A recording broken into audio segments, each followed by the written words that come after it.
Road পারাবারের সমস্যা পাবলিকের, আমাদের বিশেষ করে আমরা যারা এখানে থাকি বসবাস করি। কারণ এই যে যাওয়ার মতো একটা জায়গা নেই, দেখেন একটা জায়গার মতো ওই পাশে যে পারে যাইমু ওই অবস্থা নেই। আবার রিক্সা 5-6 সিরিয়াল করে তুই, হ্যাঁ রোড পারাবারে খুব সমস্যা। আবার বর্তল রোডের মাথা থেকে ওই চেয়ারম্যানের বাড়ি পর্যন্ত 3 মিনিটের রাস্তা লাগে, আধা ঘন্টার উপরে একটা গাড়ি নিয়ে গেলে। এটা আমাদের অনেক সমস্যা। থেকে কেউ টাকা তোলে জানেন কিনা? সেটা আমরা বলতে পারি না, এটা ওই যে দোকানদাররা বলতে পারবে। ভাই পুরো জীবনটাই তো স্থবির হয়ে গেছে। আমি এখান থেকে বনানী পর্যন্ত অফিস করি প্রতিদিন।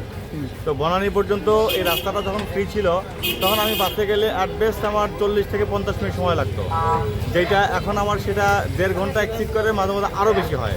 ফরচুনেটলি স্কুলগুলো বন্ধ থাকার কারণে একটু কম লাগে, তারপরে 1 ঘন্টা 20-30 মিনিট লাগে। আপনি যদি মেন রাস্তায় দেখেন, আপনি দেখবেন যে 2টা লেন করে বসানো হয়েছে। ফুটপাতের যে জায়গাটুকু সেটা তো দখল হয়েছেই, এরপরেও ভ্যান গাড়ির উপরে মনে করেন যে সবজি বিক্রেতা, ফল বিক্রেতা, বিভিন্ন কিছু বিক্রেতা ভ্যান গাড়ি দিয়ে এই মনে করেন বিক্রি করতেছে। এদেরকে কিছু বলাও যায় না, কারণ এরা ঐক্যজোট।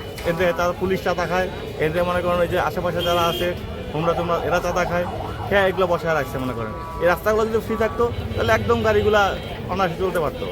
আর অটোর ঝামেলাটা তো সবাই জানে, অটোর সাথে তো সরকারই পারে না। এখন আমরা আর কি পারবো, কারণ এই অটোগুলো যদি রাস্তা থেকে উঠে যাইতো তাহলে সুন্দরভাবে রাস্তাগুলো ফ্রি থাকতো। ঢাকা থেকে চৌরাস্তা পর্যন্ত আসতে 1 ঘন্টা বেশি লাগার কথা না, রাস্তা যত বড় আছে যতটুকু আছে। কিন্তু আমরা কোনোভাবেই এটা আসার সময়ও 1.5-2 ঘন্টার আগে আসতে পারি না। কিন্তু আমাদের তো কিছু বলারও নাই, সাধারণ জনতা আমরা চুপ করে বসে থাকতে পারি। এই ভাই মানুষই হাঁটতে পারে না।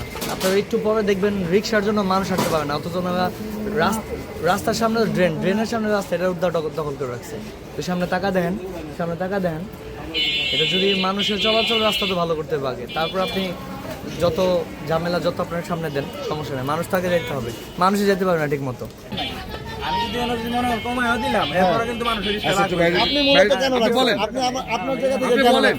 আপনি আপনার শাটারের বাইরে কেন রাখবেন? আপনি জনপদ আটকিয়ে একটা দোকান নিয়ে বসে আছেন, এটা আপনার পারেন কিনা, এটা আপনার রাইট আছে কিনা, এটা একটু আমাদেরকে বলবেন। হ্যাঁ রাইট নাই, তাহলে আপনি বসলেন কেন? বলেন আপনারটাই, আপনার উত্তরই আপনি দেন। কিছু করেন? হ্যাঁ এখানে কেউ ভাড়া নেয়? আপনি এমনিতে করেন?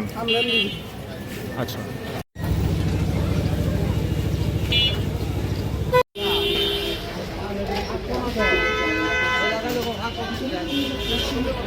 হ্যাঁ